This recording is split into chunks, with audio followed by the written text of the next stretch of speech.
Olen oma klientidele edastanud juba posti teel ja e-maili teel ka maastikuelementide deklareerimise info. Ja algava deklareerimise perioodiga soovime siis saada infot veel kaardistamata maastikuelementide kohta ning infot selle kohta, et kas juba kaardistatud maastikuelemendid asuvad taotleja kasutuses oleval maal. Samuti soovime saada infot nende põllumassiivi muudatuste kohta, mida te soovite sisse viia järgmiseks taotlusperioodiks või kui soovite lisada uusi maa-alasid taotlustele, siis ka seda on võimalik läbi antud teenuse, mis ma tutvustan, teha. E-PRIA-sse on võimalik sisse logida läbi PRIA kodulehe. PRIA kodulehel on siis e-PRIA link ja e-PRIA-sse sisse logimine on võimalik kolmel moel. Kas ID-kaardiga, mobiil-ID-ga või siis läbi eesti.ee keskkonnaga pangaparoolidega. PRIA kodulehel asub siis kõnealune link üleval paremal nurgas, peale millele vajutamist tekib teil võimalus siseneda e-PRIA-sse läbi kahe akna. Selleks, et deklareerida maastikuelemente või siis põllumassiivi muudatust, peate siis kasutama vanat e-PRIA-t ja klikkima siis vasakpoolsel e-PRIA portaali pildil. Et kes on päris uued kliendid ja kokkupuudet keskkonnaga ei ole varasemalt omanud, et siis meie maakondlikes büroodes on võimalik broneerida endale aeg ja teha siis esmakordselt see deklareerimine läbi koos meie teenindajaga. Broneerimise võimalus on nii PRIA kodulehel, kui võite selleks kasutada ka maakondlike büroode või kontakttelefone. Ja need kontaktid siis leiab samamoodi PRIA kodulehel. Maastikuelementi deklareerimine käib siis e-PRIA teenuses alajaotises andmete esitamine. Ja teenuse nimi on põllumassiivi või maastikuelemendi piiriettepanek. Klikates selle lingil avanebki siis teenus. Selleks, et asuda esitama ettepanekut, tuleb siis klikata nupul lisa uus ettepanek, mille järel siis siirdute kaardirakendusse, kus te saate juba hakata siis ettepanekut joonistama nii-öelda. Kaardirakendus on siis üles ehitatud 5-sammulisena. Rohelisena kuvatakse teile siis üleval ribal see samm, mis teil parasjagu aktiivne on. Vasakul pool asub kollane paneel, mis on nii-öelda infopaneel ja on kuvatav igas sammus ja selles paneelis kuvatakse siis info nende objektide kohta, mis teil parasjagu kaardil asuvad. Samuti on siin siis abiinfo võimalus, see jääb küll natukene varjatuks, aga siin allpool on siis need paneelid, kus on kasutusjuhend ja abiinfo. Uuendusena on antud teenuses, kes on varem põllumassiivi muudatust esitanud, minu põllumassiivid valikus kuvatakse siis taotlejale tema eelmise aasta taotlusel olnud põllumassiivide numbrid. Ja seda siis nii pabertaotleja puhul kui ka selle taotleja puhul, kes eelmine aasta tegi juba e-PRIA-st taotluse. Elemendid kaardil nupu avamisega on teil võimalus siis vaadata, kas antud massiivil on juba mingeid elemente. Antud sammus tuleb siis teha alavalik. Te saate seda teha mitmel moel. Otsi aknasse võite sisestada põllumassiivi numbri, kui te seda teate, katastrinumbri. Saate otsida ka aadressi või koordinaatidega. Samuti võite lihtsalt ka kaardil, hetkel on konkreetne põllumassiiv ees, aga te võite ka kaardil selle õige koha lihtsalt üles otsida. Peale mida siis tuleb liikuda järgmisesse sammu ja seda on võimalik teha nüüd mitmel moel. Kui te soovite muuta ka põllumassiivi välist piiri, siis tuleks kasutada edasinuppu. Kui te välist piiri muuta ei soovi ja deklareerite näiteks ainult teie põllumassiivil asuvat elementi, siis te võite siirduda kohe 4. sammu, mis on elementide lisamine ja muutmine. Ehk siis te jätate need vahepealsed sammud vahele. Joonista uus põllumassiiv on siis nupp, mis võimaldab teil tühistada olemasolev põllumassiivi piir ja joonistada siis põllumassiiv uuesti, kui ta on teil mingil moel muutunud. Liikudes siis järgmisesse sammu,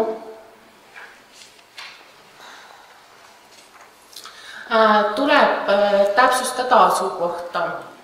Kui teie massiiv jaguneb mitmeks katastriks, siis siin tuleb ära valida katastrid, millel teie siis toimetate. Antud näites näiteks siis põllumassiivil 3 katastrit, valik on tehtud 2 katastri vahel. Kui kogu põllumassiiv on teie kasutuses, siis võite vajutada nupule Vali kõik ja siis automaatselt valitakse kõik katastrid ja valitud katastrid siis väruvad roosaks ka siin infopaneeli vasakul. Antud aknas on võimalus ka lisada erinevaid kaardikihte sellel kihid jaotuses. Et kui on nüüd konkreetselt maastikuelementi hakkate deklareerima, siis vaadake, et maastikuelementide kiht oleks aktiivne. See annab teile võimaluse näha juba PRIA poolt kaardistatud maastikuelemente ja jääb ära joonistamise vaev. Siit siis tuleb liikuda edasi nupuga järgmisesse sammu. Jäi kommenteerimata veel see, et kaardimast mõõtkava saate te muuta selle hästi halvasti nähtava kullase ruuduga siin, et kui üles-alla liigutate, siis mõõtkava muutub siis vastavalt kas suuremaks või väiksemaks. Sama asja on võimalus teha ka iire selle rattaga kaardil siis liigutades kas üles-alla. Kolmandasse sammu jõudes on teil siis võimalus nüüd hakata põllumassiivi piiri muutma. Siia tekivad siis nii-öelda piiripunktid, mida te saate vajadusel kas kustutada, lohistada või siis lisada, kui olete näiteks mingit maad juurde harinud ja soovite kuskilt mingit nurka juurde tuua. Antud sammus kuvatakse ka põllumassiivil olevad takistused. Et need on siis nii-öelda alad, mis hetkel ei ole massiivis ja on olnud toetusõiguseta alad. Kui teil on näiteks see ala likvideeritud, te võite selle takistuse ära kustutada ja selle ettepanekuga siis põllumassiivi pind suureneb. Samuti on veel see võimalus, et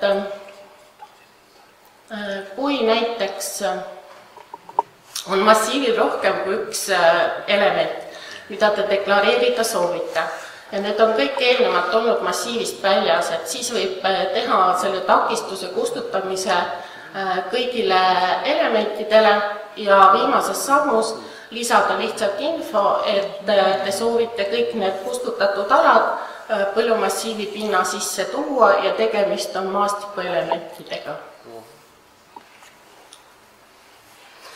Kui te olete põllumassiivi piiri muutmisega lõpetanud, siis siit liigute edasi nupuga järgmisesse sammu, on ka see võimalus, et kui te alustasite järjest kõikide sammudega, aga piiri muuta ei soovi, siis liigute edasi põllumassiivi muutmata nupuga.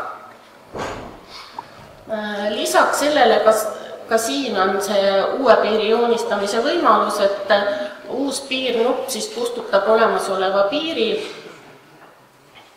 ja annab võimaluse uut piiri joonistada.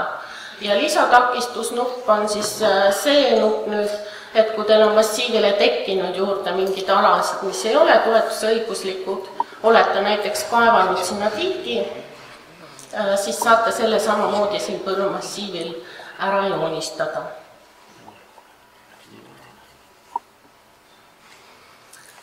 Jõudes 4. sammu, saate elementi joonistama ja lisama hakata läbi lisaelement valiku. On siin küll taustal praegu natukene halvasti näha. Peale lisaelement nupuvajutust tekib teile elemendi andmete sisestamise ja muutmise aken. Antud aknas siis elemendi liik ja maakasutuse tüüp on loendist valitavad ja nimikaartidel ja tekstidel kuvamiseks on taotleja poolt vabalt sisestatav tekst. Et siia te võitegi panna need elementide nimetused, mis teile endale ütlevad midagi. Aga vaikimisi e-PRIA poolt täidetakse see sama tekstiga, mis on elemendi liigi nimetus. Soovi korral võite siia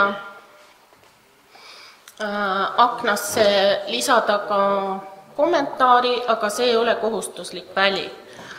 Ja peale salvesta nupu vajutamist siis suunab rakendus teid deklareeritavat maastikuelementi joonistama. Selleks, et alustada maastikuelemendi joonistamisega, tuleb klõpsata hiirega kaardil ja siis teha siia parasjagu nii palju neid punktikesi, kuni olete ala saanud. Et maastikuelemendid on alati alad, nad ei ole üksikud punktid või üksikud objektid. Samuti, kui te olete varem joonistanud juba mingi elemendi, siis siin vasakul pool sellel infopaneelil kuvatakse, et teie põllul on saar ja kui te tahate selles mingeid kas andmetes või siis pinnas mingeid muudatusi teha, siis on see võimalus siin olemas. Samuti on siin ka kustutamise võimalus. Maastikuelement joonistatud liigute järgmisesse sammu, mis on andmete edastamine. Siin siis muutub see nii-öelda vasakpoolne infopaneel natukene laiemaks ja on samamoodi nii-öelda aknad, põllumassiivi andmed, elemendid, abiinfo. Esmaselt kuvatakse teile põllumassiivi andmed, kui te tegite mingeid muudatusi põllumassiivi piiris. Ja siin on siis ka info selle kohta, et mis oli pind enne muutmist ja mis on pind peale muutmist. Et antud juhul läheb ta väiksemaks seoses sellega, et üks kataster jäi nagu massiivist välja. Üldjuhul, kui te deklareerite maastikuelementi, siis peaks see pind olema ikkagi suurem. Maakasutuse tüüp ja kinnitus selle kohta, et omate kehtivat maakasutusõigust, on kohustuslikud väljad ja samuti siis tuleks sisestada siia infoväljale põhjus, miks te soovite põllumassiivi muuta. Et kas te olete sinna mingit maad juurde harinud, võib-olla mingi objekt lisandunud, et mingi väike selgitus võiks olla. Kui tegemist on rendimaaga, siis oleks vaja siia lisada ka maaomaniku nimi ja kontakt. See on siis nüüd samas sammus elementide vaade, et kui te olete joonistanud oma põllumassiivile ka elemendi, siis see elemendi kokkuvõte nii-öelda kuvatakse elemendid jaotuses. Ja siis antud vaates on sisuliselt olete elemendi joonistamisega lõpetanud. Ja siin on siis nüüd kaks võimalust, kas kasutada nupu salvesta ettepanekud, mis suunab teid tagasi teenuse avavaatesse või siis salvesta ja alusta uute ettepanekutega. See siis jätab selle avavaate sammu vahele ja suunab teid esimese sammu vaatesse tagasi, kus te saate hakata siis järgmist massiivi joonistama. Tagasisidega on nii, et kui te olete antud vaates lõpetanud ja siirdute tagasi teenuse avavaatele, siis lõpus, kui te olete dokumendi ära esitanud, antakse teile menetlemise kohta infot. Meie nii-öelda klassikaline menetlemise tähtaeg on 30 päeva. Et see on nüüd siis nii-öelda tagumine tähtaeg, et iga muudatuse kohta saab taotleja kindlasti tagasiside, kas siis e-maili teel või posti teel, mis siis tema selle ettepanekuga juhtus. Ja esita dokument, nupp on siis see, mis viib teie tegevuse lõpuni. Et sellega siirdub siis ettepanek PRIA-le. Kui te olete dokumendi ära esitanud, siis kinnitus selle kohta, et ettepanek on ära läinud, peaks nägema välja umbes selline, et 2 rohelist riba tekib, üks ütleb siis, et teie dokument on registreeritud ja teine annab siis info menetlemise tähtaja kohta, et antud juhul ta annab ka teada, et hiljemalt 30 päeva jooksul saate tagasiside oma muudatusettepanekule. Sellega siirdub tegelikult e-PRIA teenus dokumentide alajaotusse. Et siin on omakorda alajaotus veel esitamata, esitatud, saabunud ja Erametsakeskusele esitatud dokumendid. See ongi nüüd see koht, kus te saate hiljem jälgida seda menetlemise protsessi ja saate vaadata ka oma esitatud dokumente. Et ülemine link avab PDF-vaate ja vaatavormi avab siis portaali vaate teie ettepanekust. Kui te mingi aja jooksul tahate vaadata üle, et kas on tulnud mingit vastust, siis saabunud dokumentide alt on võimalik vaadata, kas PRIA on teile vastuse saatnud. Kokkuvõtteks siis nii palju, et kui nüüd teil tekib probleeme e-PRIA-s selle teenuse kasutamisega, siis infot on võimalik saada pindalatoetuste infotelefonilt 73 77 679 ja samamoodi siis kõik piirkondlikud või maakondlikud teenindusbürood on valmis küsimustele vastama, vajadusel broneerige aeg teenindaja juurde ja teid juhendatakse ettepaneku esitamisel. Lisaks veel see ka, et muidugi on võimalus antud avaldust esitada ka pabertaotluse, et seda me ei välista.